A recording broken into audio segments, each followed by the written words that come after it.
عزتمندو کتونکو السلام علیکم ورحمۃ اللہ وبرکاتہ. شیخ التفسیر والحدیث حضرت العلامہ مولانا محمد عبدالجبار خاکی سلمہ اللہ تعالی جماعت اشاعت توحید سنت یو لوی سرکرده عالم لوی رکن چې په هغې باندې شیخ القرآن حضرت مولانا محمد طاهر نور الله مرقده او قائد محترم شیخ القرآن حضرت مولانا محمد طیب طاهری زید مجده اعتماد کړی دی، معتمد دی او د ډېرو کتابونو مصنف دی. زموږ ډېر وخت نه دا خواهش و چې حضرت سره کینو، د دې د ژوند معلومات حاصل کړو او تاسو سره هغه شیر کړو او د ډېرو ملګرو دا تپوسونه مو چې حضرت سره میلاو شئ. خو مصروفیات داسې و چې موقع میلاوېده نه. دین بیمار و، اوس هم بیمار دی. پرون تللي ډاکټر له، الله دې ورته صحت ورکړي، الله دې ژوند کې خیر برکت واچوي. نو زه راغلی یم دوی سره ملاقات په غرض باندې او یو څو تپوسونه دي چې کوم معمول مطابق کوو، تاسو هغه واورئ انشاءالله العزیز، هغې نه استفاده وکړئ. نو راځئ چې تپوسونو ته نه کوو چې کوم سوالات دي زموږ. حضرت اول خو ستاسو تعارف اورېدل غواړو. ستاسو پوره نوم څه دی؟ نحمده ونصلي على رسوله الكريم وبعد فأعوذ بالله من الشيطان الرجيم بسم الله الرحمن الرحيم وأما بنعمة ربك فحدث. زمانم والد محترم د باجوړ د کټکول مولانا د ورور چاوته به خون قیسه بیا داغا خلی مبارک باندې عبدالجباری خیو بیا زه چې کله طالب العلمۍ ته راووتومه نو ما ورسره محمد د ځان نه وسلیکه، لکه زمونږ د ټولو شیوخو د نومونو څخه اکثر محمد لفظ راځي. بیا ما محمد عبدالجبار که او ځان له مې تلخص خاکی نوم کېښوده. بابا سعدی وی بنی آدم سری شخص خاک داری اگر خاکی نباشد آدمینس. نو مالبا کې دې الله د خاور صفت پیدا کی عاجزی نو خاکی مې اوس اخبار که په دې وجه زه اوس مشهور عبدالجبار خاکی باندې ما او د باجوړ سره مې تعلق دی. په وړوکوالي کې والدینو یا اساتذه کرام تاسو ته مینې نه کم نوم اخیستو؟ نو بس دغه عبدالجبار نوم د ورکوټي والي نو. ماشاءالله. والد محترم څه نوم دی؟ د هغه نوم مغل خان دی. پښتنو کې دا نومونه ډېر رایجو. ستاسو تاریخ پیدایش څه دی؟ نو دا خو باجوړ کې هغه وخت کې داسې پسمانده علاقه وه، پوره پته نه لګېده. خو د والدې محترمې د وینا مطابق چې ما حساب کولو نو شناختی کارت کې زما 1945 لیک دی، والله اعلم. ستاسو خاندان یا قبیله سره؟ زمون خاندان اصل کې درانی دی او د قندار نه ډېر پخوا راغلي وو چې کوم د افغانستان د شاهي خاندان دی نو هغې ته هم درانی وایي. او زمونږ قوم چې کومه دی هغه په درانو باندې چې کله اتحاد یې مخکې کالي وکړ راغونډ شوي چې یو تنظیم جوړو، هغې پکې دا ولیکل چې موږ د اصل نه دراني وو. او زمونږ چېرته اور نیکه به پخوا د قندار نه باجوړ ته راغلی و. دا هم ځینې مشران وایي چې دلې غذا کړې وه په دې ملک کې، هغې ډېره قرباني کړې وه. ستاسو موجوده سکن کوم دی؟ اصل اوسېدل زمونږ کلي نوم ګواټی دی. دا د غره په لمنه کې یو کلی دی د افغانستان په سرحد کې. ستاسو ماشومانو تعداد څومره دی؟ بچي زما دا نسبي اولاد نه یو، البته روحاني اولاد دا مې ډېر شاګردان دي او الله ملکونو ته خواره کړي دي. زه په دې راضي یم. دا څلور تقسیمه چې الله سره شورا کې کړي، یو پای کې دا دی چې بې اولاده ګرځي، زه به په هغه کې دا به الله ته پسند دي، زه پې راضي یم. ستاسو ماشوموالی کوم ځای تېر شوی دی؟ ماشومتوب جی جی.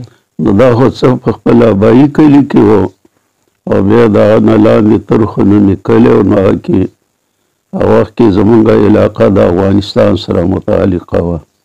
نو د کونړ اسداباد نه یو مکتب شروع شوی دی، ورته سکول وایي، هغې ورته مکتب وایي.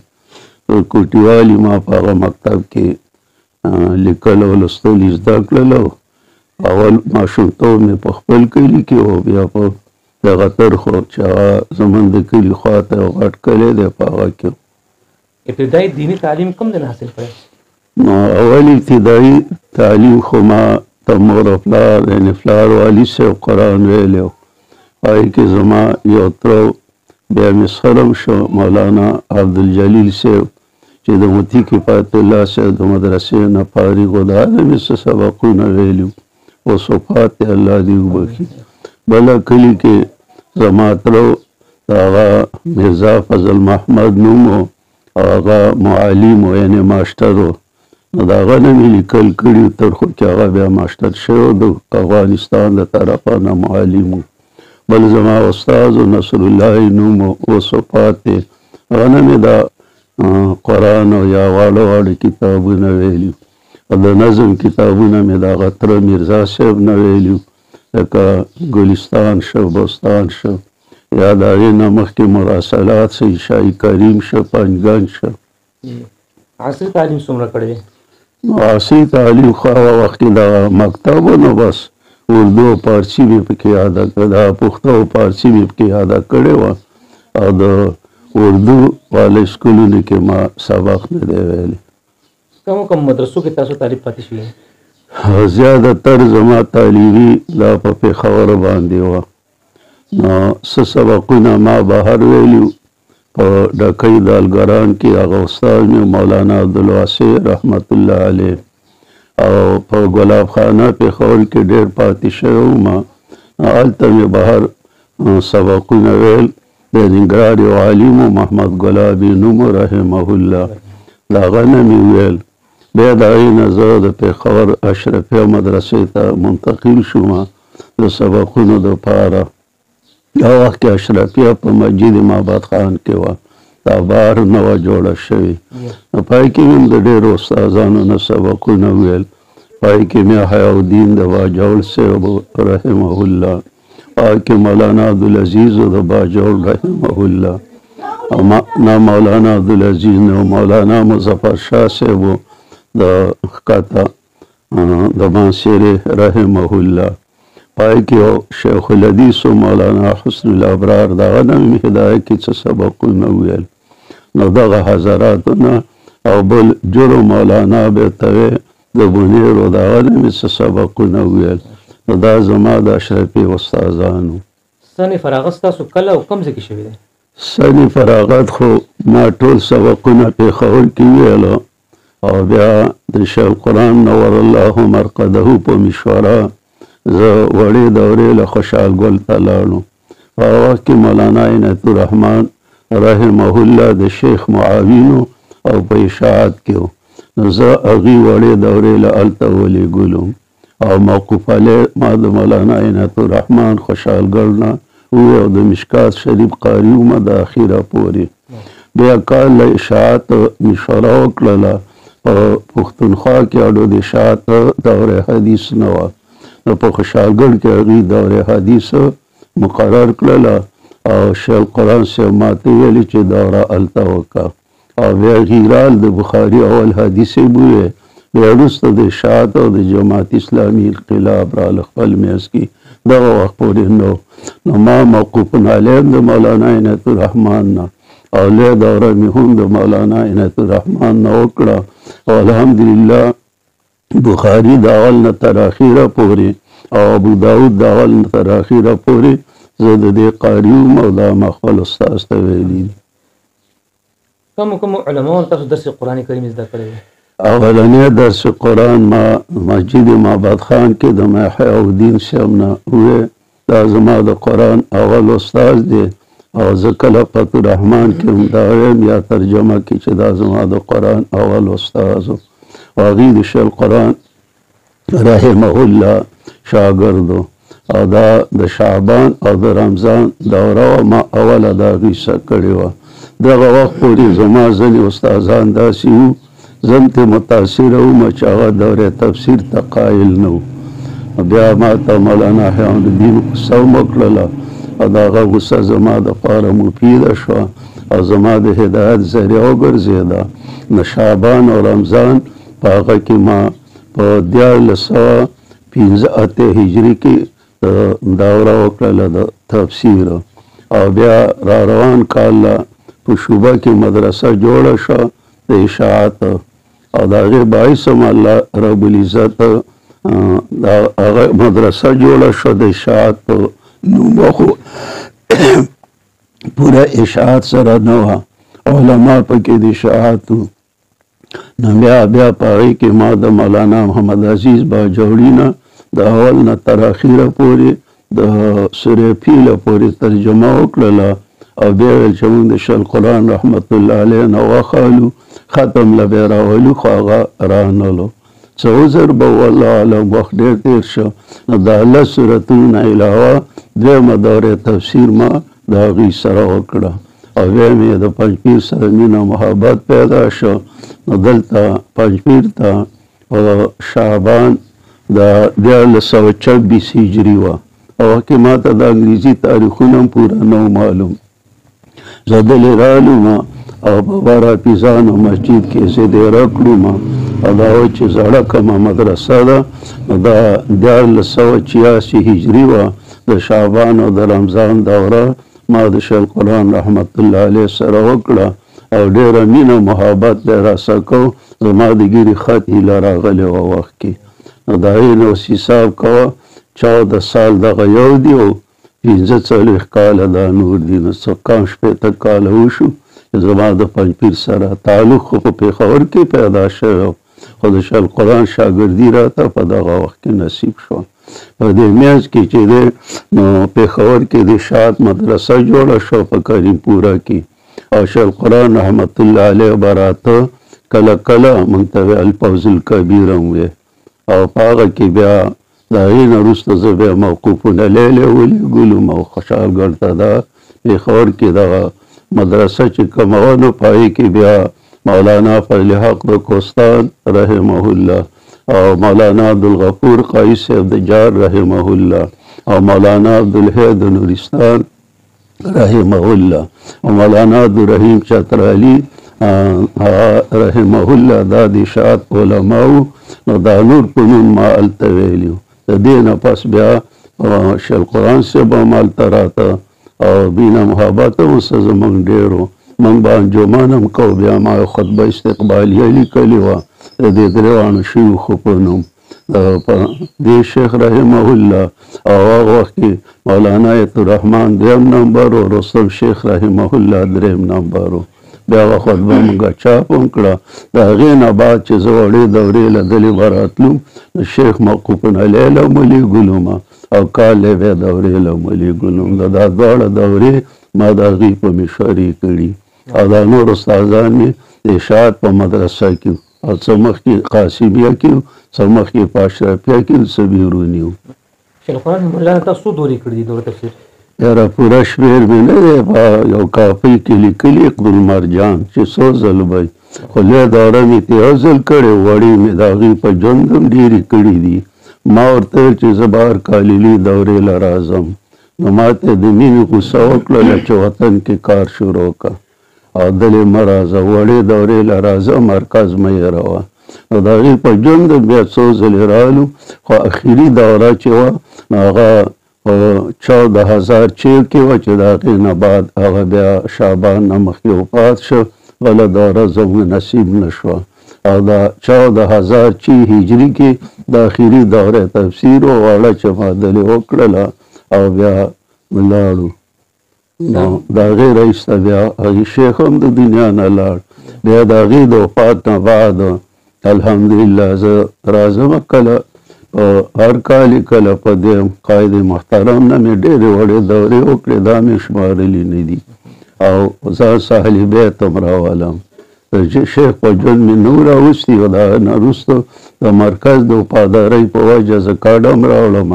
یو ځل دغه ډوې مسجد کې و، یو ځل وړاندې بلال مسجد خواته و، یو ځل مخکې مومن ګل صاحب چې اوسېده په هغه کور کې و، یو ځل د حماد صاحب په کور کې و، او اوس هم ما ځان سهل بیت راوستي. د مولانا عنایت الله صاحب تاسو څنګه خبره وکړه، دوی ولې جماعت اسلامي لړل؟ بس د هغې خپل وجوهاتو خو یوه وجه زما په ذهن کې دا وه چې هغه وخت کې د بدعتیانو د طرفه نه به زمونږ ملګرو ته ډېر تکلیف و. نو د شیرګل مدرسه د بدعتیانو او هغه پکې مدرس و، نو هغوی ویسته. نو هغوی په خوشحالګړ کې د خپلې مدرسې افتتاح وکړه او رحمانیه نوم یې وله کېښوده او جماعت اسلامي اشاعت له لاس ورکړه. په مسله کې به هم تایید کولو او نور د مدارسو تعاون به هم کولو.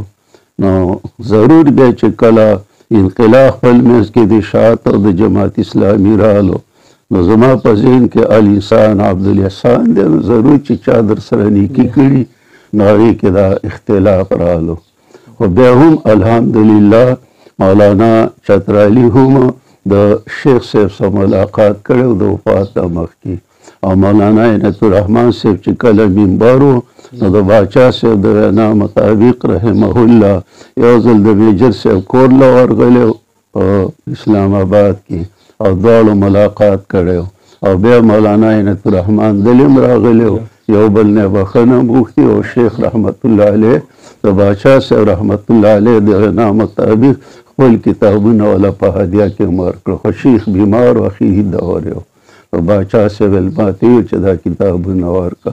نو زه په دې خوشحاله یم چې د دې ځینو استادانو بیا وروسته د شیخ په منځ کې یو قسم ته ملاقات وشو او جماعت اسلامي کې د پاسې کېدو نور به هم څه اسباب و هغه به الله ته معلوم وي. خو زما په ذهن کې زه هم زما زیات استادان هغه جماعت اسلامي والا به شو. خو ما ته څوک وایي دا څنګه چل دی؟ دا زه خو بس دا په وخت کې اشاعت کې وو او د هغه نه بعد زه وړې دورې نه یم شیخ القرآن صاحب لېږلی یم او لیلی هم لېږلی یم. دا انقلاب زموږ د لید دورې په کال رالو. په کوم کال چې تاسو شیخ القرآن مولانا دوره تفسیر کو په هغه کال څوک نامور عالم تاسو طالب علم کې موجود و؟ نو زما ورته پوره فکر نه دی، د باجوړ علما وو هغه اکثر وفات دي او وړو دورو کې خو یا شاپور شیخ هم پکې لیدلی، ولی الله شیخ هم پکې لیدلی، نور هم لیلي علما هم لیدلی دي.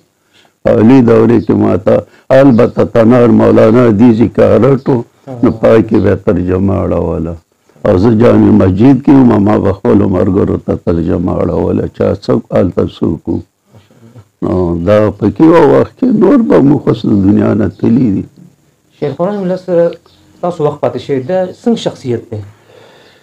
نو بس موږ به د هغه په باره کې څه ویو خو دونه به ویو چې ستا د ښایست ګلونه ډېر دي او زولی مې تنګه زه به کم ټولوم. الله وله ټول صفات ورکړي وو، که زهد وه، که تقوا وه، که علم و، که د شرک او د بدعت رد و، که سخاوت و، که د شاګردانو سره محبت و، او که د ښو اخلاقو نمونه وه، یو روب هم الله ورکړی. نو د لنډ مطلب دا چې د وخت مجدد و زموږ او موږ د هغه احسان نشو هېرولی، اول خو د الله احسان دی، د هغه په وجه الله موږ ته توحید سنت نصیب کړو، قرآن و سنت یې نصیب کړو، د بدعت او د نورو د رد توفیق یې لاله راکړه. او زما په ذهن کې زه به څه ووایم د وخت مجدد و نو ما ورته په خپل استقبالیه کې د الفاظونو کې لیکلي دي.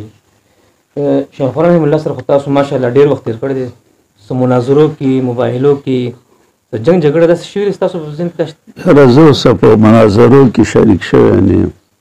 د هغې وجه دا وه چې زه په باجوړ کې وم او هغوی لیدلي وو، نو داسې نه یم شریک شوی.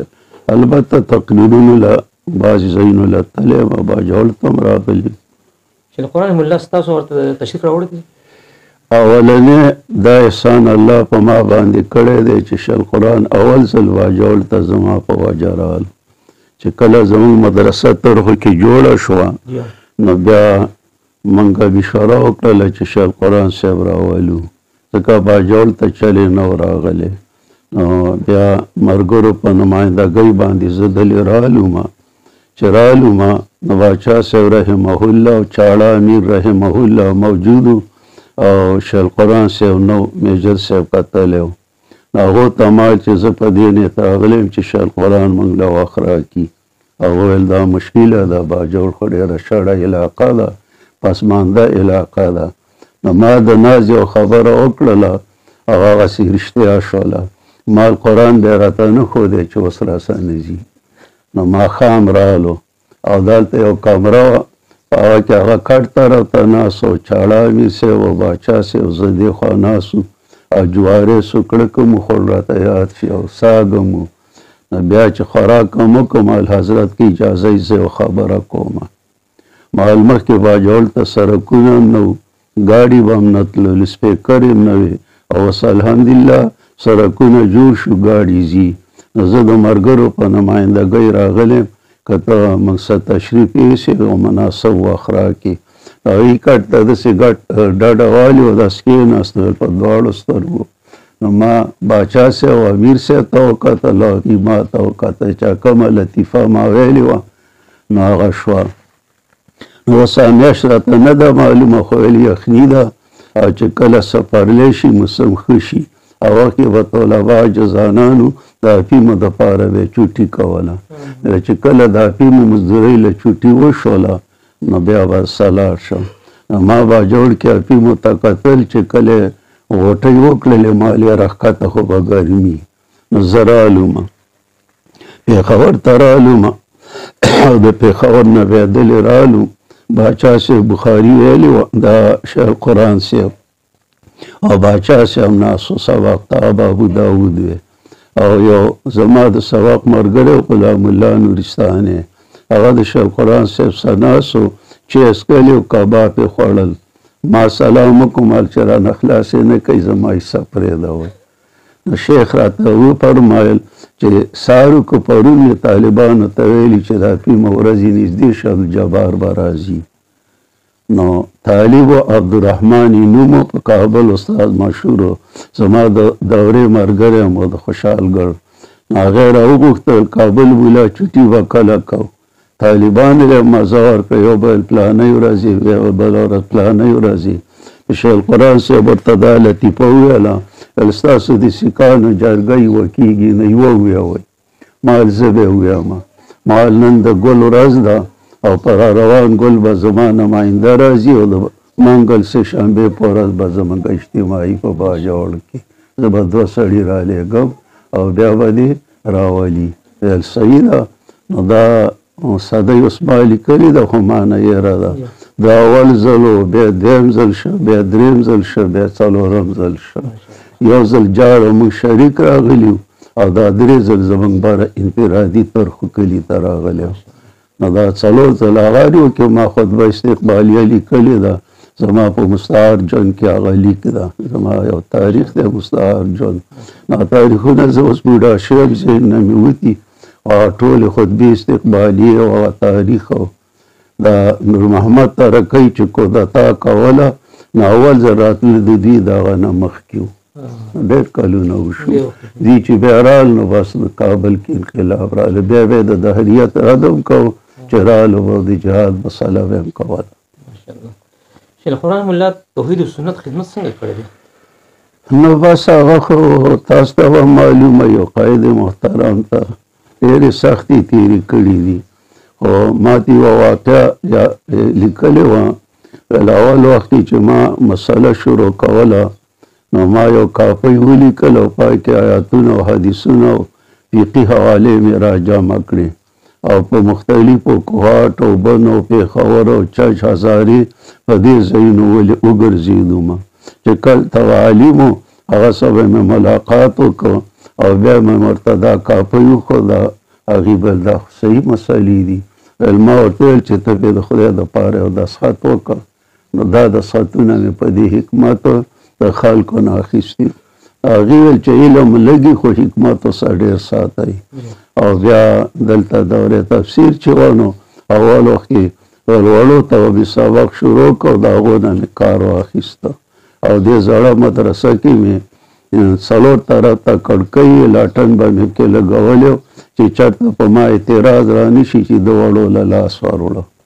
او دا به موږ ته ویل چې د مسلې د اشاعت دپاره اتقوا مواضع التهم، د تهمتونو نه به ځان ساتئ. او بیا ورو ورو طلبا چې شروع شو منطق فلسفه بیا رانه ویله، ما په دې شرط چې د قرآن تفسیر به مسه کوئ. بیا د هغې نه بعد چې مسله ما شروع کړه نو مناظرې شولې او مخالفتونه شو. حتی دا چې د پنځپیر جامع مسجد ته هم ډېر خلک را جمع کړي او په ملګرو هم یې وه، خو ما به ځینې عالمان پېژانده نو ورغلم به کاپۍ به مې ورته وروښوده، هغه به وویل چې اته وې مولا ویله به دس به ادا کړي به لاړ. نو د مسلې دپاره غل حکمت ډېر ضروري دی او دا بیا موږ ته ویل چې اول د شرک رد کوئ د بدعتو وروسته وکئ. د شاطبي یو حواله به هم ورکوله چې څو کاله اتلس دي که څو دي دې نه بعد ما د بدعتو رد شروع کړی دی. نو بدعتو نه اختلاف زر راځي، نو اول به د شرک رد کوئ د توحید مسله او د هغې نه بعد او دا زیات به زور لګولو چې وړو ته د الله د کتاب درسونه وکړي چې عقیدې صحیح شي. خپل حکمت به هم ښوده چې یولسمه ما څنګه بندوله دې کلي کې خو یولسم هم وي، وړو ته به مې ویلي چې کور کې یولسمه وشوه نو ځان مه راورکوئ چې زه خوراک نه کوم، مور به هم تزاري کوي پلار او دلې به زه ډوډۍ در کوم. اخیر بیا مور راله چې دا هلک خو د لږې مړ شه ته ورته خو ما مړ کړی نو د دله لور به شم که بیا مې یولسمه وکړم، ځان ته بیا کنځلې هم وکړې او یولسمه په دې طریقه بنده کړه. نورې حکمتونه ټول کار حکمت دی، یو مداهنت دی یو حکمت دی. نو مداهنت یې موږ ته نه دی ښودلی، الحمدلله موږ چې څه کله تعهد کړی نو موږ بیا په بدعتو کې شریک شوي نه یو. هغې له هم یو حکمت کې شومه نه خورم بیمار یم پرهیز یم بس خلاصه شو، ورو ورو به داسې کېږي. د شیخ القرآن رحمه الله د لمیزو سره بالخصوص تاسو سره رویه څنګه وه؟ قهر غصه خفګان دا به خلکو د شیخ القرآن رحمت الله علیه مینه خو ما مخکې ویله چې د تلامیذو سره ډېره زیاته وه او چې چا به د قرآن خدمت کو د حدیثو نو دا څه خو نهایتي مینه وه. لکه ما درته خپله واقع وښوده چې که مینه نه وی نو زما سبا شړ باجوړ ته نه تلې او بیا اول ځل چې کله راغلی نو دونه مینه وه چې یو شعار اوسو زموږ جلسه ختمه شوه، زموږ سره د محبت دپاره دویمه شپه م وکړه. نو بیا د هغه دویمه شپه باندې چې دی نو چې راتلو په درېیمه ورځ نو د حج او مرګرې او حاجي جمعه خان د باجوړ د ښارو نو ما ته ویلي چې هغه له به دعوت ورکوي چې جلسې له راشي.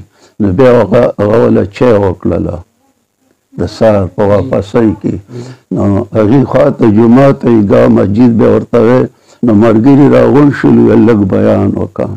نو د بیان نه بعد د بیان په وخت کې د باجوړ چې کوم نواب و په وخت کې هغه تحصیلدار راولېږه چې دا شیخ د چا میلمه دی او ملګري څوک دي. نو ما ورته ویل میلمه زما و او خاص ملګری د شهید اذان مولانا خان بادشاه ورسره راغلی دی او ملګری دی. ویل تاسو دواړه ما ته د ست وکئ د غرمې ډوډۍ بیا د نواب صاحب صحیح او چې څونه ملګري دي. نو موږ د ست وکړو د هغه نه پیسه خو بیان کوو نو دې کې چې هغه بیان ختمو نواب صاحب هم راووته رالو نو ښکارمشي ستړي مشي وشو د شیخ القرآن صاحب دوه شپې مې باجوړ کې وکړې زما.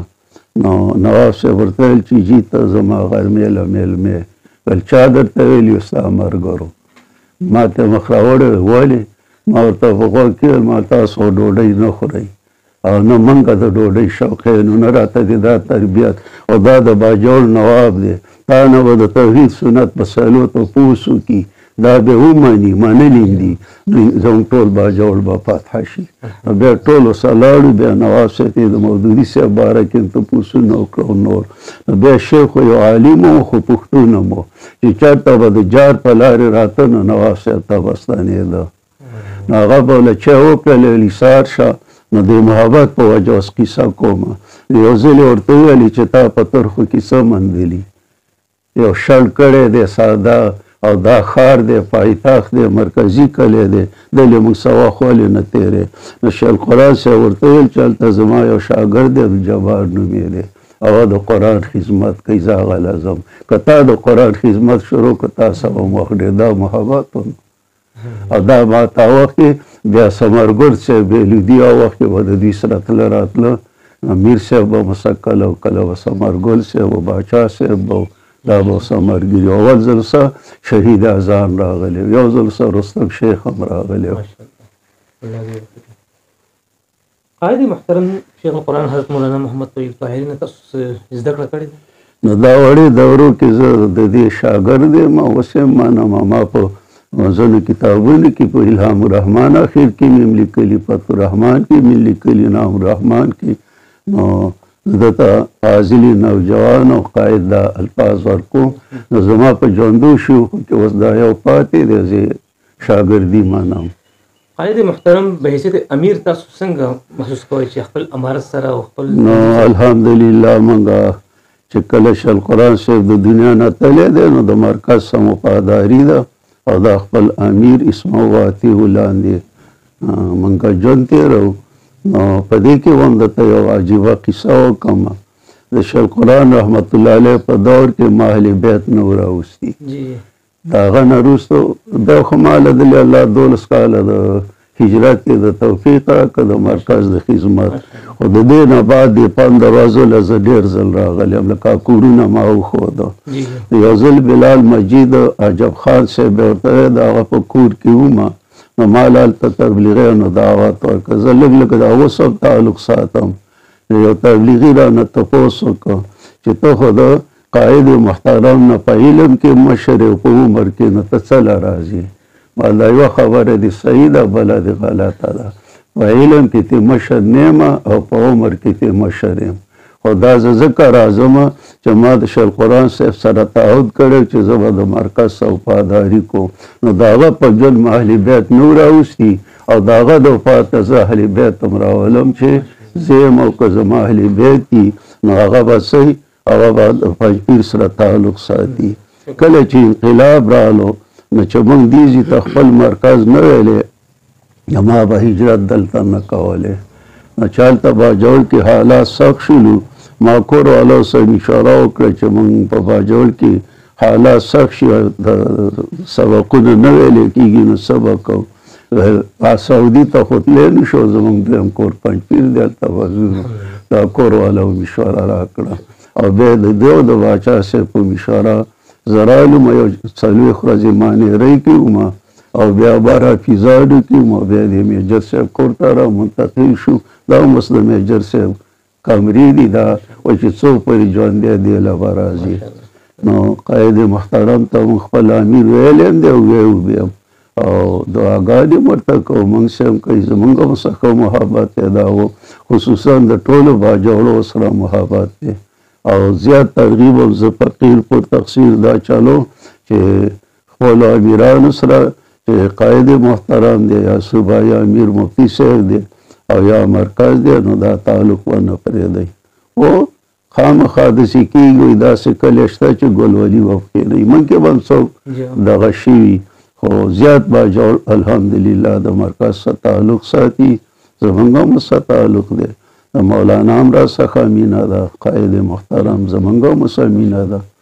او بیا خدای الله یو احسان هم وکړه چې زما هجرت یې پنجپیر ته وکړه. 12 کاله خو بیا زه د بیمارۍ په وجه د دوی په مشوره وطن ته لاړو. د شیخ القرآن رحمت الله علیه په اخیري دوره کې دا یو ټکی ویلی او باجوړي را جمع کړي چې د عبدالجبار مدرسه زما مدرسه ده او دا الفاظ قائد محترم هم وایي هغه هم زموږ مدرسه ده او دا هم زموږ دی. هلته درس کړی عدلي او چې راشم دا هلته وایي او موږ له وخت چې دی قائد محترم بانه نه کوي، څنګه چې شیخ القرآن صاحب به بانه نه کوله. یو ځل کوواټ والو ترې وخت اخیسته، ویل تاسو له به زه وخت در کوم او که باجوړ کوم او غواړي نو زه به ورسره ځم. نو دویم ځل چې موږ ته نو په دې ټکي ما باچا صاحب سره اشاره وکړه، نو زما جلسې ته نیتم نو خیستم ته بیا وخت واخیسته، خوند یې راکړ او دغه قائد محترم هم وایي. قائد محترم صاحب د جماعت امارت وغیره هغې تاسو مطمئن یې؟ نو په خپله چې دومره غم ښادۍ ته ځان رسوي او بیا د شیخ القرآن په ګدۍ ناست دی او هغه دروس القرآن کوي، وړه دوره کوي، لویه دوره کوي او هر ځای ته رسیږي. نو الله والا دې توفیق نور هم ورکړي نو چې موږ پرې مطمئن نه وي. خو ورته ویلي موږ اگر چې بعض اعتراض کوي چې دی یرغمال کړي دي فلان دي، خو هغسې بکواس دی. دا زموږ مینه محبت دی او د هغې مینه محبت دی او مطمئن خو ترې ځکه وو چې د شیخ ولی الله رحمه الله غوندې سړي دې ته امیر ویلی، د شاپور شیخ رحمه الله غوندې هستی دې تعمیر ویلې. مولانا غلام حبیب رحمت الله علیه هغه د تعمیر ویلې او دا شعر به چې کله دلې چې ناصارنا تدل علینا فانظروا بعدنا الی ساری نو دې قایت به اشاره وکړله او د میر سبیل الحق غوندې هستی دې تخپل امیر ویلې او دا د دنیا نه لاړ. نو دا غټې غټې هستی وي او د دې نه علاوه څه د اوږی خطیب غوندې هستی، د مولانا د شکور غوندې هستی، د مطلع مسلم غوندې هستی، دا زموږ اوس مشران دي هغه ټول دې ته امیر وایي، د دې په امیرۍ مطمئن دي. نو زه خو د خاورې خزل یم، زه خو ذات ته خاکي یم، زه ولې نه یم مطمئن. او الله دې په ژوند کې برکات واچوي، دا سوری د الله زموږ په سر د ډېرې مودې پورې جاري وساري وساتي. شیخ الحدیث حضرت مولانا محمد یار باچا صاحب تاسو تذکره وکړه، د هغې نه سبقونه ویلي دي؟ د هغه د دورې کال پنډۍ کې و، زما په خوشحالګړ کې و. خو بیا کله چې زه پنجپیر ته په هجرت رالم نو مازدیګر درس کې به هم زه کېناستم او زما سبق به اول و، نو بخاري اولې ته به هم کېناستم. هغه زه په خپلو استادانو کې شمارم او دعاګانې هم ورته کوم او د هغه سره مې ډېر مینه محبت و، زما سره هم ډېر مینه محبت و. اوس یې وله بچو له الله عمرونه ورکړي، هغوی ما ته د باچا صاحب په نظر ګوري، که قاري مسیح الله صاحب دی، که احسان الله صاحب دی، که وراره حیات الله صاحب دی. بل ما له الله دا مقام راکړه چې قاري دا احسان الله دا مولوي حیات الله دا زما په شاګردۍ کې رال په پنجپیر کې بیرته دغه سلسله هم جاري شوه. تاسو د تبلیغ تذکره وکړه، تاسو تبلیغ کې هم ډېر لګولې؟ هسې لږ لږ مې لګولی دی. وخت کې خو د ځینو خلکو شیخ القرآن صاحب ته راپورټ هم کو چې کنه دا تبلیغ سم تعلق ساتي، خو هغه زما یو حکمت عملي و او د هغې په وجه باجوړ کې الحمدلله تبلیغ او اشاعت الله یو کړو. د هغې ټولې جنازې دا د اشاعت دي، د هغې بچي زموږ سره دي. ما پکې کله سې روزې لګولي دي او چیلاني ما مې د شیخ القرآن صاحب په ژوند لګولې وه، چا خو راپورټ هم وکړو خو هغې ورته غوسه شو. تاسو چې کوم حکمت اختیار کړی دا حکمت موږ دلته اختیارولی شو؟ ولې نه شي، خو دا ده چې دلته لږ ټکراو ډېر راغلی دی. دې پنجپیر کې چې زه وم دې محله کې زما چې نو دا حکمت په مرسته کو یک روزې له وتلم، ځان سره به علما طلبا راسره او بار به خلکو چې پنجپیر تبلیغ نه مني دا د پنجپیر استاد دی. بیا محله کې داسې کسانو چې غالي تبلیغیانو نو اول به درس ته نه کېناسته، بیا مې درس ته کېنول، د هغې نه بعد د قرآن نه راخیسته. ما 4 ځل دې محله کې د قرآن ختم کړی، نو الحمدلله زما په وجه دونه وشوه چې قرآن مې پرې راواخیسته. دا حکمت زموږ ملګرو له هم پکار دی چې وکړي نو خامخا. تاسو مردان مرکز کې شبي جمعې پړاوی کړي دي؟ مردان مرکز له خو یو ځل زه چې دلې ما هجرت وکړو نو زما یو مقتدي دی او هغه د شیخ مولانا پاوخ مرید دی او په دې تبلیغ کې ښه غالب دی، قائد محترم یې پیژني. شیخ مولانا د حج نه راغلی او دا له ستړي مشله تللی و، نو ده راته وویلي چې رالو د شیخ مولانا سناسومه نو د انقلاب باندې هغه تذکره کوله، نو په هغې کې ستا نوم یاد کړه چې د باجوړ علي مول جباري نوم و، زه په سنه 72 کې زما تعلق دا وخت نه دی، د عربو جماعت را ستلی و، هغه ما څه یوه شپه کړې وه. نو دې مقتدي مرتیل چا خو زموږ اوس امام هم دی او موږ ته درس هم کوي، انقلاب کې راغلی. هغه ورته ویلي چې سبا یې راوله، د بار ملکونو جماعتونه راغلي دي، کارګزاري بیانوي او زه بیا وینم. نو بیا ده ماته ویلې نو ما بېرته ورته ټلیفون وکړه چې زه خو د 10 بجو پورې سبق یم او د هغې نه بعد که وی نو در به شم که نه نو زه د طالبانو حق نشم طلب کولی. هغه ورته ویلي چې موټر د سخول دی چې کله سبق بس که راواله. نو چې زه لاړم هلته نو ورته هغې ناستو د جمعې موسمو، یو به پاڅې د کارګزاري به ویله ده به واورېده، نو موږ ته اشاره وکړه چې داسې راشئ. خوا ته یې کېناستو، بهرحال خبره اوږده ده خو ما ته اخیر کې ویلي چې ته دعا وکړه. ما ورته ویلي چې جی بیان چې څوک وکړي نو دعا کوي. نو بیا دعوت شوی الغام تبلیغیان لنګرخانې له لاړ شئ او علما چې دي نو دا د مشورې ځي له لاړ شي ډوډۍ له. نو زه ساده لباس کې وم ولاړم دا د مردان غټ غټ مولیان راغلي دا پاکې والي وي چغې اغوستې وې زه هم کېناستم ما سره یو دا مقتدي او دلته یو میرزا محمد ورته وایي چې اوس به پاتې کړی د شیخ القرآن شاګرد یم او تبلیغي یم هغه راساتلی و نو شیخ مولانا چې راله سلام یې وکړ او د سلام نه بعد د مردان علماو ته ویلي چې دا مولانا عبدالجبار د باجوړ دی او سنه 72 کې ما د عربو جماعت بوتلی او د زما نصرت کړی هغه وخت نه زمونږ د تبلیغ تایید کوي او اوس د پنجپیر شیخ قرآن په مدرسه کې شیخ الحدیث دی چې دا لفظي اوس د مولیانو تندي راکوت کړه دا د پنجپیر ټکی لکه د توپ ډز پې وشي او اوس هلته دغه دی د حدیثو استاد دی نو دا زما عزت وکړو نو د هغې نه بعد به زه کله کله شوبه جمعې له تلم یو ځل چې شوي جمعې له لاړم نو مشاره واخیسته نو د ماښام چې د دې د مطالبې کم بیان دی دی ماله مقرر کړه پاوکند 2 ګنټې ما بیان وکړ د مردان په مرکز کې د شبي جمعې په دې آیات وزید طلا ابراهیم او هغې نه الحمدلله جماعتونه مو وتل بیا هلته خو زموږ اشاعت والا مو په مرکز کې نو بالغین ورته ویلي چې پنجپیریان دنه تبلیغي کړ او زموږ علما ویل تبلیغ مرکز هم دنه ونیو او بیا وروسته هم کله تلم نو یو ځل قاید محترم هم لاړ نو ما دې کې حکمت وکړه او خبرېږي نثار استاد راته ټلیفون وکړ ما ته قاید اجازه کړې وه چې که ته تبلیغ له ځې اجتماع له د نثار استاد او یا بل یو بابو دی د هغه سره به ځې او یو هغه امیر چې وفات شه د پنجپیر چې پوخ پنجپیری یم د باچا صاحب مرید یم او د تبلیغیان دا 3 کسې راته اجازه کړې وه نو نثار استاد ما ته ټلیفون وکړ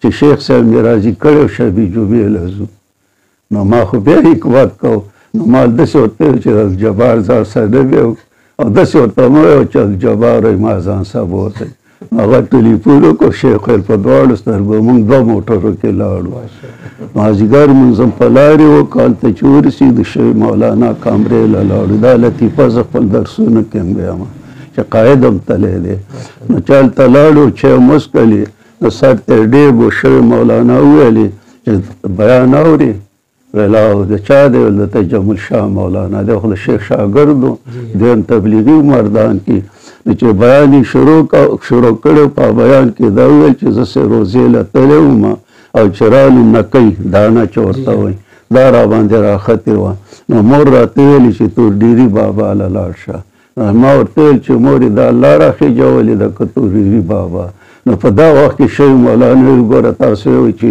تبلیغي زیارتونه نه یادوي نو شیخ صاحب خو څوک خبره کې نه شي پړ کولی الحاضر جواب دی الحمدلله دا خو زما د پنجپیر د ترجمې شاګرد دی بل تبلیغي دی داسې ووایي نو دواړه وخندل او هغه بیان د شیخ صاحب ډېر خوښ شو خو بیا دغه پکې سیر شیخ مولانا دا ویلي چې که هغه بیا بیان غواړي مشورې ورنه کړي شیخ صاحب ورته ویلي نه زه بیان نه غواړم دغه عاجزي کړې وه او هغوی ورسره دغه محبت وکړو چیلۍ ملاله کړې وه شیخ مولانا او هغه بیان هم په ده باندې ډېر ښه راغلو بیا په لارې شیخ صاحب خوشحاله دا ما ته معلوم دی او د ریون اجتماع کې ما شیخ یو ځل لیدلی زموږ د باجوړو حلقې له راغلی و نو دا باچا صاحب بیا هم تایید کوو په وطن کې په طالب علمۍ کې ستاسو بهترین ملګري څوک و نو هغه خو اوس اکثر وفات شوي دي په اول دور کې خو د شریف مولانا او د 2 کالو بیا چې د جماعت اسلامي امیر شه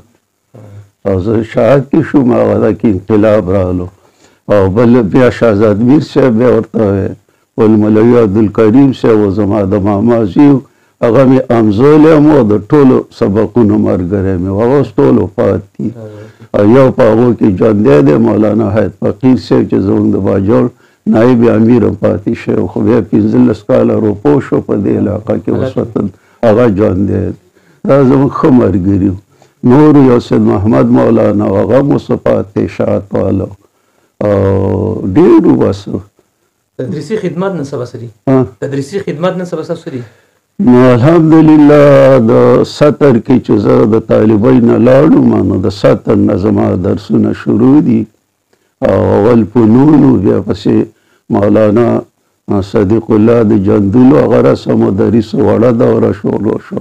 یا مولانا دوست محمد شهید د نورستان هغه رسه شو، هغه له دوره شروع کو. بیا له دوره کوز غټ کلی کې شروع کړه. بیا چې مدرسه منتقله شو په هغه کې مو او وسنده د زما خیال د 70 نواله د وسه پورې خو دوره تفسیر نه د قضا شوی. نو څو 56 راځي که څو راځي.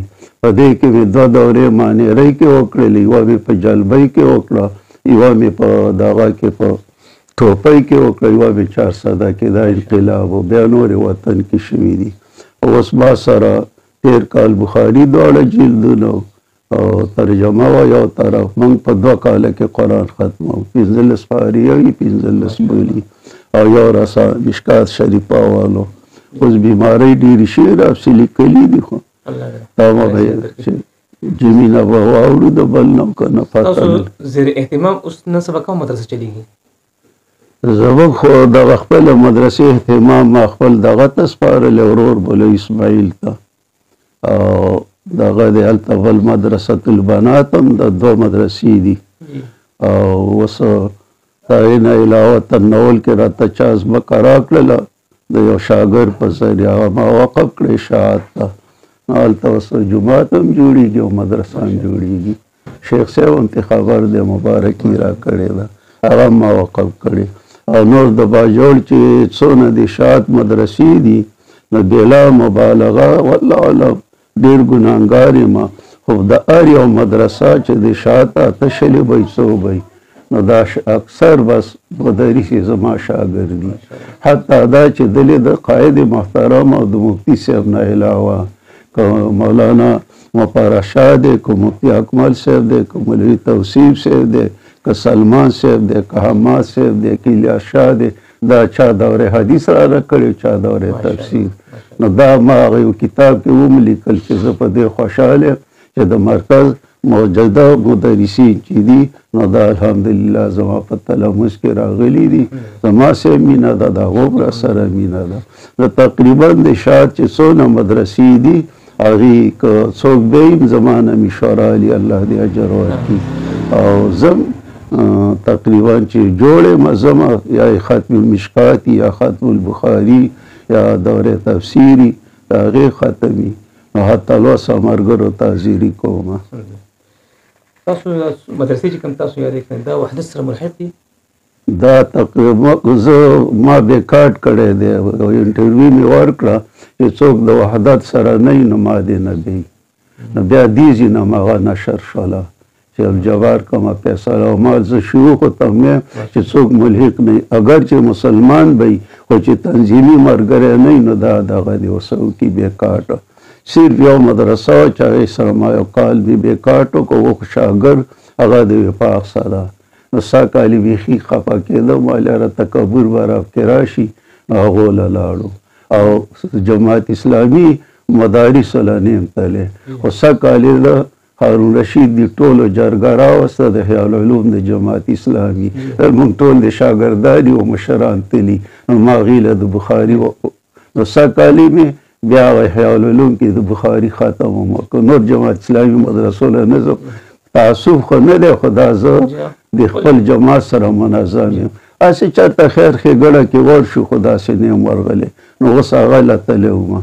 او دا بله دغه مې شاګردانو خو هغوی د وفاق څه دي د څه وجې نه به نو تېر کال مې ورسره بیکاټ هم کړی، بیا مې انټرویو هم ورکړې وه نو سږ کال یې وله لاړو د قرآن ختم یې ومال یاره تم په اخره پاڼې او هغه د شاګرد دی وفاق څه دي نور د خپل مدرسو له ځم. وحدت د ترقۍ دپاره ستاسو ذهن کې څه مشوره شته؟ نو زه خاص د دغه ترقي ده چې ملګري متحد شي او د خپلو امیرانو په میشن باندې کار کوي. پرون غالبا پرونو مفتي یاسر هم تللی او د باجوړ ټول ملګري راغونډ شوي ما ته اوله شپه مولوي عبیدالله صاحب ټلیفون وکړ ویل ته هم راغوښتی وې خو ته اوس پنجپیر کې دعاګانې کوه. نو پرون هغې ښه غټه دغه غونډه ماته چا وښوه د کافي ملګري پکې وو د ښار د حفیظ صاحب په مدرسه کې هغې لږ څه سو د حفیظ صاحب مدرسې والا ما ورسره څو ځل داسې تنبیه ورکړه نو الحمدلله هغه هم ځان ملحد کړ. ماشاءالله. جماعت سره ستاسو وابستګي د کله نه ده؟ د کوم جماعت اشاعت توحید سنت سره نو موجوده که د مخ بس موجوده ده. نو ښه ده بس هغه زموږ سره دی هم دا اوس یم حتی لواسې موږ خدمت کوو هغې هم کوي او ترغیب ورکوو په هره شورا دا اوس هم د خیلي په ورځ موږ د حلقې شورا وکړه او د جمعې په ورځ او د خیلي په ورځ هم د زیلې وکړل اتفاق په ورځ دلې رالو دا د جماعت دغه ده. هغه څه تاسو مطمئن دي جماعت؟ الحمدلله زموږ باجوړ کې خو ښه ترقۍ باندې روان جماعت د طرفه تاسو څه عهدې میلاو شوي دي؟ د جماعت په طرفه نه خو چې کله اول ځل مونږ تورډیري ته راغلي نو د 40 کالو نه زیات وشو تاریخ ما لیکلی ما کاپۍ لیکلي دي د مشورو 4 ډیجشنري دي ما سره. نو هغه وخت نه چې مونږ رالو نو شاګۍ مولانا نور محمد امیر مقرر شو او زه ناظم مقرر شوم. بیا باجوړ کې چې مونږ تنظیم جوړ کړ نو 2 حلقې وې نو په هغو حلقو کې شاګۍ مولانا امیرو او زه ناظم وم. بیا د هغه د وفات نه بعد مولانا غلام داود امیر شو او زه ناظم وم. خو شوراګانو له به زه غوره لیږلو نو څه کم 200 شوراګانو کې د مرکز د صوبې د ایجنسۍ او وخت ایجنسي او د حلقې دې کې زه شامل شوم. ما باقاعده لیکلي شورا نمبر 1 شاه نادر چینین ته هغه له مې نماینده لیږلی او 100 ضربه. نو بیا چې کله غلام داود مولانا بیمارو زه دې پنجپیر کې وم نو زه وله لاړو ما ته چې جنازه وه مې تکې نو ما ورته چې زه به مخکې مرم که تاسو په دې کې زه باجوړ ته چوټۍ تللی وم ماښام راورسېد نو شپې ټلیفون وشو چې مولانا وفات دی او ځان راورسه اوسې ته کړی دی. ما ته خو په لاره کې ګاډی وران شو خو بهرحال 15 منټه لیټ ورسېدو نو ځینو خلکو خو هسې د تعصب د وجې نه چې جنازه مؤخر کول بدعت دی خو زامون ویل چې هلته ګاډی وران دی او 15 منټه صبر کو بابا اوسېد کړی. نو د هغه جنازه چې ما وکړله نو اشاره دې ته شوه ملګرو زه مجبوره کړو چې ته به امیر یې ما نشم کولی ویل چې نه.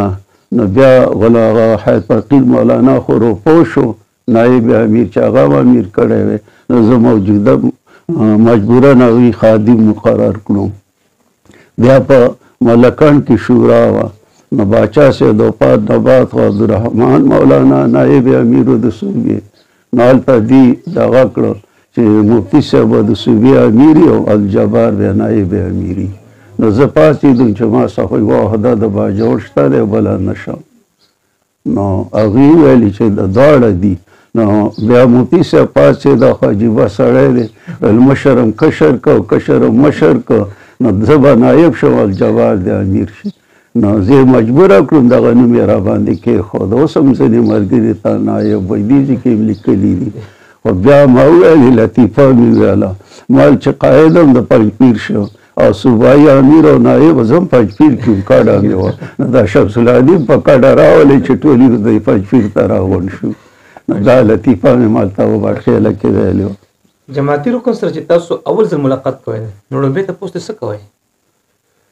نو بس دغه یو چې د قاعدې د عمراو د حکم لاندې به چلېږئ او مرکز سره تعلق ساتئ او چا کوم قرآن اصول ښودلي دي سورې العمران د هغې مطابق به ژوند وي دغه ورته ویلي دي او ویلو مو. د بعضې ملګري سستي کوي علما دي هغې قرآن درس نه کوي یا تنظیمي کار کوي نارستي کوي دې باره کې تاسو هغو ته څه هغې ته هم بار بار تنبیه ورکوو چې د شات امتیاز دا دی چې هغه به منکرات و رد کوي د توحید سنت خدمت به کوي غمخوادي به د سنت مطابق کوي او د قرآن درس یا به متعلمي او یا به معلمي.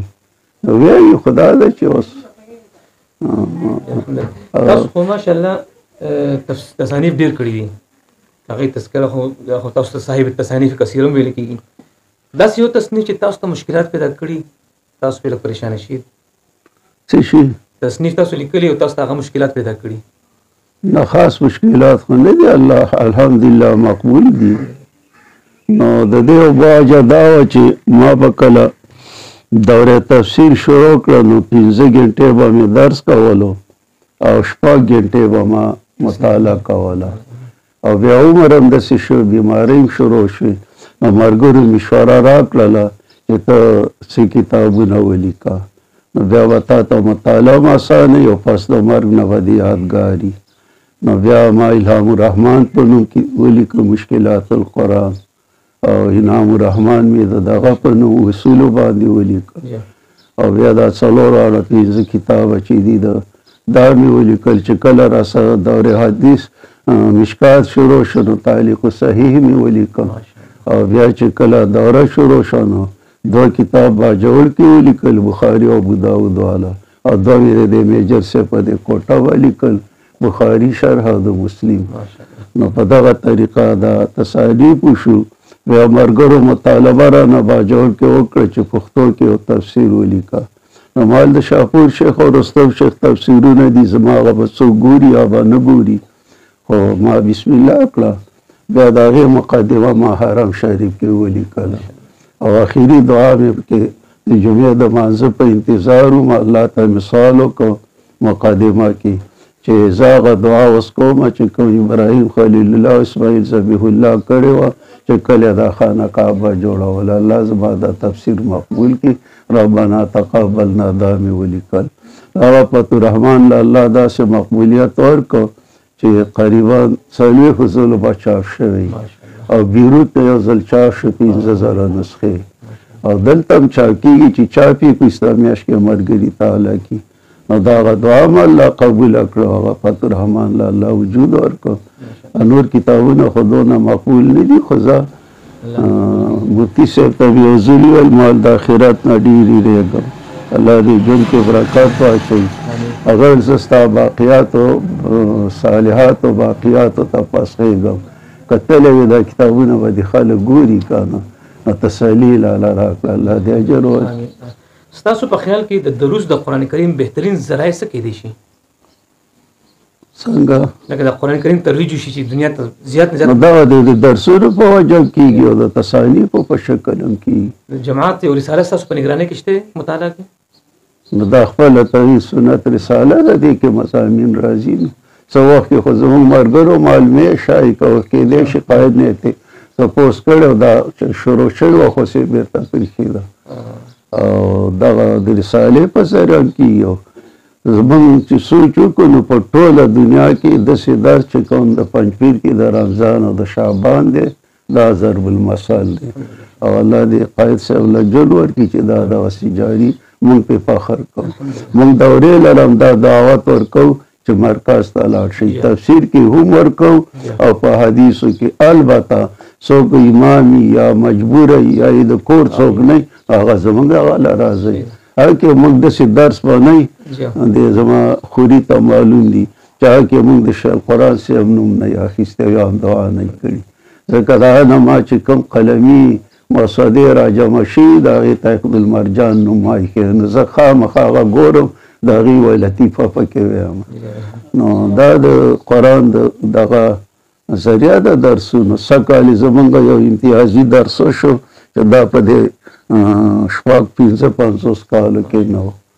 بار علما طلبا د 14 ضلعو راغلي او په شپږ دېرش جوماتونو کې دېره کړي وو، او 140-50 پورې مونږ په مدرسه کې لنګر ورکاو. او کلی څه وجبه وه یا به زما عمر اخري دونه محبت یې وکړه چې اوس ټول اړېدلي چې کوم دي راشي اربا جوړ زموږ ډېر خدمت وکړه. د الله فضل دی. دغه درسونه ټول د مرکز درسونه دي، نو د دې شاخونه دي. د تاسیس د جماعت په حوالې سره چې د اشاعت توحید سنت بنیاد ولې ښوده شوې، مختصرا ذکر کوي. د څه شي؟ جماعت اشاعت توحید سنت بنیاد ولې شیخ القرآن رحمه الله کړو؟ هغه نه موږ داسې اورېدلي وو چې د شیخ المشایخ مولانا حسین علي رحمت الله علیه شاګردان ویل چې دغه کو جماعت جوړو. نو پای کې ویل چې زه ناظم شوی وم او د قاضي شمس الدین ورور مولانا نور محمد قایي صاحب وایي هغه امیر و که څه ډېره اوږده خبره ده، خو ما ورته ویلي چې د توحید نوم دی او دا دغه تیرات کوي سنت دې ته نشي ټینګېدی. ویل بیا هغسې وشوه، دا د سرحد هغه رانه جدا شولو، موږ د توحید او سنت دغه جوړ کړ، تنظیم جوړ کړ. هغه دپاره بیا شیخ ډېر په حکمت باندې منډې زلډې هم کړې وې، قربانۍ هم کړې وې، سخت یې ورته وایي ډېرې تېرې شوې ډنډونو ته یې غورځولې جی څو ځلې چالان کړی وه واقعات به یې موږ ته بیانول. تاسو کوم کوم ملکونو سفر کړی تر اوسه پورې؟ نو زه خو ډېرو ملکونو لا نه یم تللی، دا خپل پاکستان هم دی او افغانستان سوچونکې د انقلاب په وخت کې مې هلته ډېر شاګردان نو هلته د تبلیغ په سلسله کې تللی شب جمعه له اسداباد ته او د قرآن ختمونه له هم تللی او د جهاد په سلسله کې هم څو ځله الحمدلله تللی یم، 2 ځل راباندې بمبار هم شوی خو شهادت به مې نصیب نه و، لا ژوندی یم. او د تبلیغ په سلسله کې بلوچستان ته هم تللی یم، وزیرستان ته هم تللی یم او بنګلادیش ته مې د یوې میاشتې سفر کړی. هغه کې به ما د خپل جماعت پرچار کو، مدرسو له به چې بوتلو ما هغه ډېر ښه عاجزه علما وو، هغوی به راغونډ شو ویل چې ته د چا شاګرد یې؟ نو ما به چې ورته دغه یاد که مولانا حسین علي صاحب هغه دومره نه پیژاند. نو ما ویل زه د مولانا احمد طاهر شاګرد یم رحمه الله او هغه د مولانا حسین علي دی او د امام انقلاب مولانا سیندي دی. نو هغه هغو کې مشهور و، نو ټول به راغونډ شو، د مولانا سیندي د شاګرد راغلی. نو ما به پکې خپل توحید سنت مسله هم وکړله، د شیوخو تذکره به مې وکړه، تبلیغ له به مې دعوت ورکړه. نو هلته ښې د دیوبند مدارس وو، دا مشهوره ټازري کې چې کومه مدرسه ده دې له هم ورغلي وو، دا کوم چې په مشکات اشاره لیکلې د تنظیم الاشتات د هغه نصیب پکې مدرس وو. دغه بار سفرونه البته سعودي ته تللی یم خو د دعوت په شکل نه یم. الله څوارلس ځل زه سعودي ته به تللی یم، 4 ځل حج له و دا 10 ځل عمره له او تېر کال هم تللی وم خو بیمار وم، ټالۍ کې به ګرځولم، سږ کال یې لا نه وړم. ستاسو ذریعه معاش څه وه اوسه پورې؟ ذریعه معاش خو مخکې به ما اوس پکې ریا راځي نو ما به وظیفه اخیسته د مدرسې نه، خو په اول وخت کې زما 10 روپۍ وظیفه وه او بیا د رمضان به مې نه اخیسته، خو بیا چې نورو مدرسینو به اخیسته نو ما به م اخیسته. نو زه چې هجرت مې کوه دغه په وخت پورې زما 28 کاله شوي وو د تدریسه، خو په دې ټولو کې زما خیال چې 15 لکه روپۍ خواوشا به ما وظیفه اخیستې وه. اوس دې الله پکې ریا نه راولي، ما هغه مدرسې ته ټوله واپس کړې ده، اوس هېڅ نه غواړم، بس دا تصانیف مې خرڅېږي او په دې کې لا الله حلال رزق راکوي او دلې مرکز ته هم داسې یو الله ته خبر دی. نو دې کې ماله دې تقریبا څه کم 2 لکه روپۍ راکړي دي، 2000 روپۍ، خو هغه الحمدلله په داسې یو طریقه هغه ما مرکز ته نغدن یا طلباو ته یا په آبادۍ کې ما واپس کړي دي، تکبر دې پکې الله نه راوړي دي، یا د مرکز پیسې ما واپس کړي.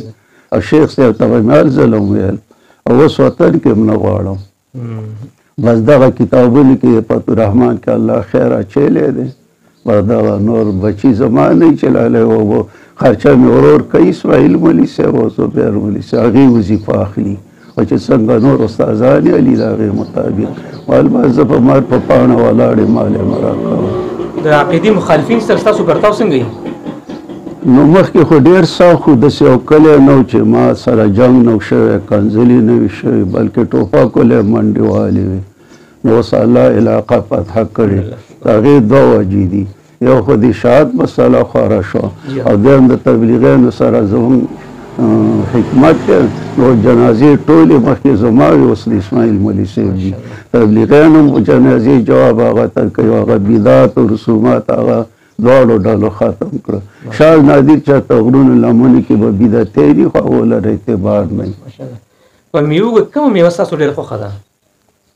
زه اوس د خېټې غرضي دي، موسمي مرضونه ډېر دي، اکثر خواږه هم راباندې ډاکټرانو بنده کړې، مخکې به مې دا ماڼۍ هم خوړلې، هر شی به مې خوړ چې کوم روا و، او اوس هسې لږ پرهېز کوم. طعام کې کم خوراک استعمالوئ؟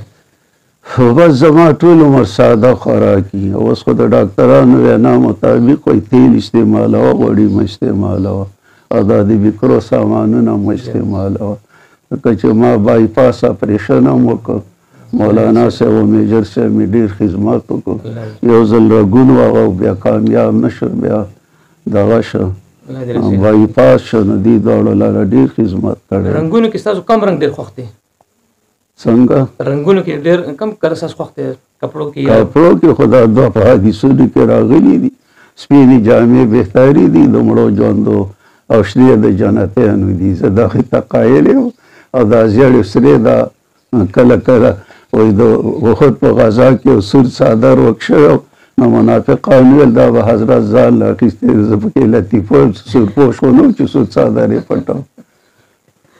ماشاءالله. ملکونه خو ډېر دي ستاسو کوم ملک ډېر خوښ دی؟ نو زمونږ سعودي خوښ دی ځکه چې د الله کور پکې دی د نبي علیه السلام ګنبد خضرا پکې ده. نور ملکونه موږ څه کوو. نن سبا چې درسونه د قرآن خو ماشاءالله ډېر دي مشرانو کشرانو تاسو کوم یو داسې درس خوښوئ چې لکه دا درس دې وخت سره ډېر مناسب دی او ښه دی؟ نو دې پته ما د نورو شیوخو مشرانو کشرانو کې نن سبا ټول ښه دي. د پنځپیر درس امتیازي دی او دا نور د دې شاخونه دي. موږ د یو مراد نه کوو د ټولو تایید کوو. کوم طالب علم سره تاسو مینه ډېر راځي؟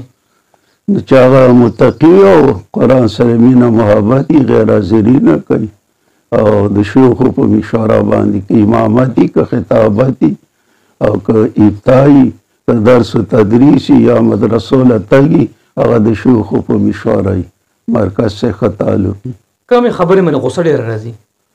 نو غوسه خو په خلاف سنت کار چې وشي یا منکرات. اوس خو نن سبا زه بوډا شوی یم بلډ پریشر هم دی اوس مې زړه هم نرم دی. نو اوس زه زیات په دې تعصباتو خفه یم چې مقتدي دي وي او یا د شاګردي او هغه ته په مقابله کې یا مدرسه جوړوي یا فشا مخالفت کوي منافقت کوي ځان عبدالله ابن ابی ابن سلول جوړوي. په دې ماله ډېره غوسه راځي.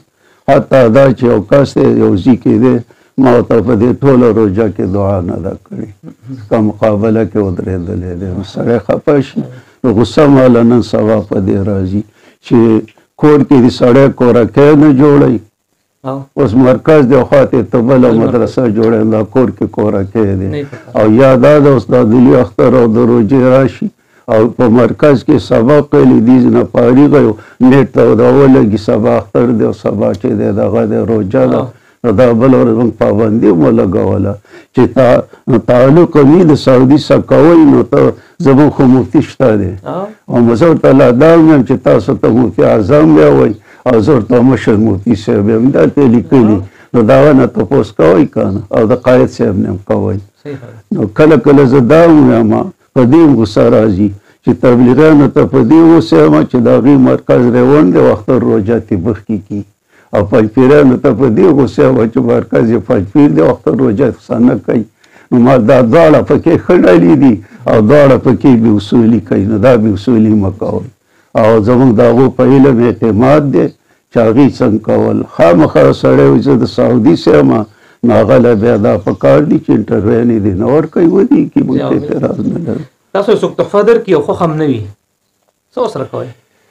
تحفو کې زما رواج داسې دی چې د مخکې نه دا تحفه ماله راکوي نو بیا قبوله کړم او چې کله مثال راسه زوی طالبي او د هغوی نصیح طالبي او بیا تحفې رالیږي نو ما ته پکې لږ والله اعلم دغه راځي نو هغه زه طالب العلم له هغه جامې ورکوم یا چاله خیراتي کوم ویلم دې خو دغه طریقه کومه.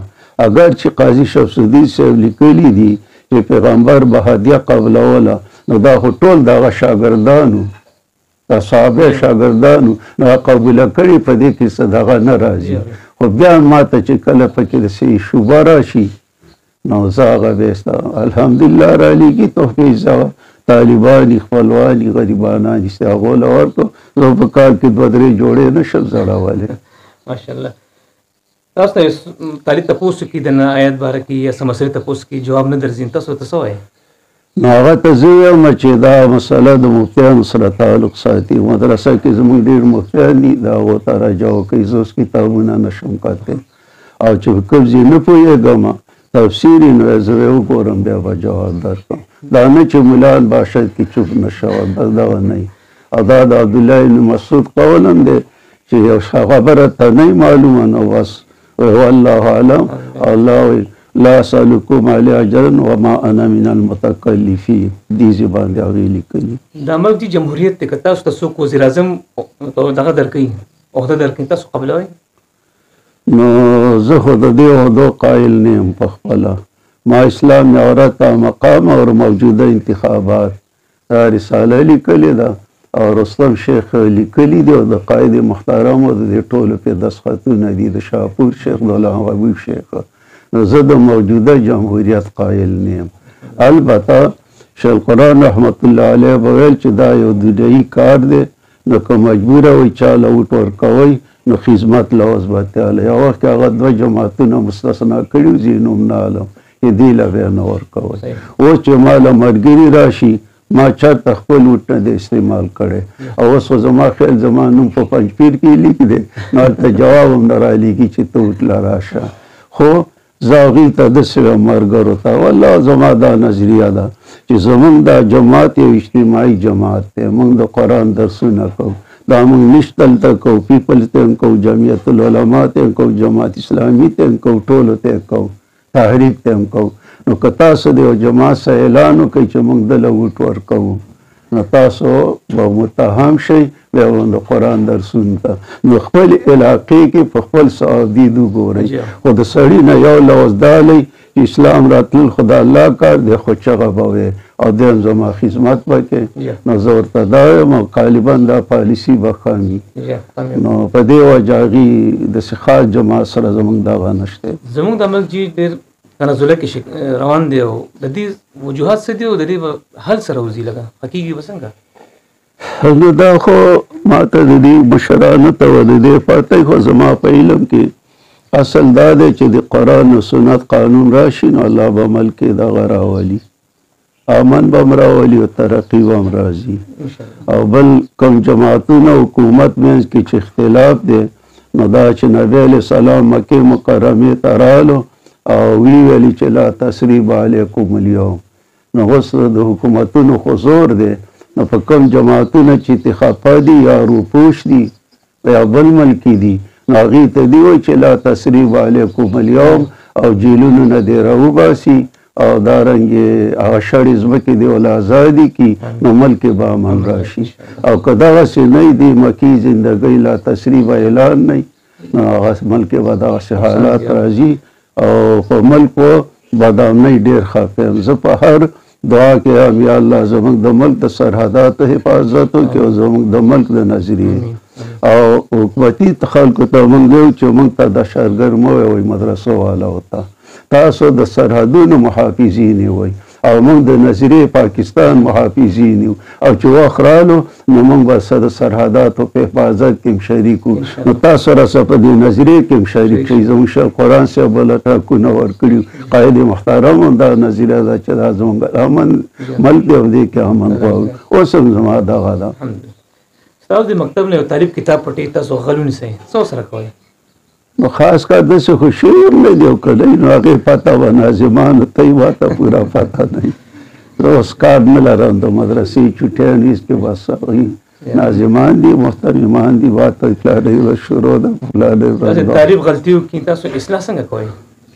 هغه ته نصیحت هم کوو کیدای شي چې د ناظم د طرفه هغه له څه لږه معمولي سزا وي هغه ما ته پوره نه ده معلوم خو زه زیاته زما زړه سرسات دی که بیا هغې وموي د اخراج د زه خیر دی او معافي کوي بیا به داسې نه کوي یا ما له راشي همداسې معافي. جماعت کې خو تاسو ډېر وخت شو داسې خاص واقع تاسو سره راغلی ده چې پیش کول غواړئ؟ جماعت کې جی نو دغه باجوړ کې خو زموږ دغه حالات په هر ملي کې به جګړه وه په هر ځای کې الحمدلله هغه ټول حل شولو د مرګ او د ژوند فیصله د الله سره ده که نه ټوپکول هم پکې خلکو منډې والي دي او نور هم دي. نو اول وخت کې ډېر تکلیفات وو دې وجې نه شیخ القرآن صاحب موږ ته فرمایلي وو چې تاسو ملک ته لاړ شئ نو د ملک د نظریې دغه ورکوئ جایزه والی نو پای کې سیاسي نظریه هم والی او دارنګې مذهبي حالات هم معلوم کوي او بیا دا شعر وی چې تو نه میدانی حساب یوسف و شام پس تو که دانی حساب عمر تام نو په دغه سلسله ما دا تصانیف هم کړي ماشاءالله ځکه چې دا اسلام عورت ته مقام دا او موجوده انتخابات دا سیاست باندې دي او نور چې کوم بدعتیانو د هغې د رد دپاره ما ردي بدعت ولیکل او زیاتو مولیانو له مې هدیه ورکړه او ودونو کې چې کوم رسومات په هغې ما غایت الاصلاح ولیکله او هغه اوس هم چې کومه شاګرده ودیږي یو کتاب له ورولېږم او هدیه کې ورلېږم نو دغسې بیا د قرآن دپاره مې دا تفاسیر ولیکل د حدیثو دپاره مې شرحې ولیکلې نو دا د ملک چې دواړه حالات صحیح شي او دا یې موږ ته سوریه نمل کې ویلي چې حدود لږ وخت لتلی نو سیاسي حال یې معلوم کړی چې ښځه باچڼه ده او دغه مذهبي حال یې دی چې نور ته سجدې کوي په هغه ما دا وخت نه عمل دی نو دا تقریرا او تدریسا او تصنیفا دغه د شل قرآن صاحب اوصیت ما د خپل کمزوري استعداد مطابق پوره کړی اخر کې جی جماعتي احباب دپاره تاسو څه پیغام ورکول غواړئ د دې ته خو زه بار بار وایم په بیانونو کې مې وایم چې واسه د قرآن سنت خدمت وکړئ خو هر خدمت چې د دین کوئ نو د مرکز په مشوره کوئ د عمراو په دې کې به خیر لکه اوس ډېرې مدرسې ورانې شولې بمونه هم پکې واولیکل او دغه د اوس هم شړي دي خو ما چې د خپلو دواړو امیرانو د قاید او د صوبایي امیر باچا صاحب په مشوره کار وکړ زموږ مدرسه الله بچ کړه نو په دې اصولو چلیږئ او دغه د مداهنت مه کوئ او بل کور کې کورکۍ مه جوړوئ ټول که غم ښادي نو هغه ټول په یو اتفاق باندې دغه زه سم احبابو ته هم یم شاګردانو ته هم یم او دا زما وصیت هم دی اکثر زه یم چې زما بل ځل پته نه لګي دا زما یو وصیت دی نو په دې کې به ستاسو په علم کې برکاتي په عمر کې او مسله هم په مخ په ترقۍ روانې مدارس هم آبادي الله عزت عزتمندو کتونکو زما په ژوند کې څومره ما انټرویوونه اخیستې دي په هغې کې دا انتهایی طویل ده اگر چې دا ما زیاتی وکړو حضرت بیمار هم دی څنګه چې په انټرویو کې وي اپریشن هم کړي دي باوجود د هغې نه هغې دومره اوږده ناسته وکړه خو د دې خبرو کې ډېر لوی حکمتونه دي ما خو ته ډېر زیات اخذ وکړ انشاءالله دا زه نوټ کوم ځان سره خو تاسو هم دا انټرویو بیا بیا واورئ خصوصا جماعتي احباب دپاره دا درخواست کوم چې هغوی د محترم مشر خبرې واورئ د خپل استادانو سره خپل مشرانو سره څنګه اتفاق کړی دی او څنګه د هغې تابعداري کړې ده او تر دې حده پورې څنګه راورسېدو نو موږ هم پکار دي تاسو هم پکار دي چې دوی په دې نصیحتونو باندې په دې خبرو عمل وکړو چې موږ د جماعت د ترقۍ یو سبب وګرځو داسې نه چې څنګه چې علامه صاحب وایي چې یار منافقت هم زیات شوی دی او کور کې کورکي هم جوړي دا ډېر نقصان دی عمل دی دې نه موږ ځان بچ کړو او زه آخر کې د حضرت ډېر شکریه ادا کوم ډېره مننه کوم شیخ صاحب ډېره مهرباني السلام علیکم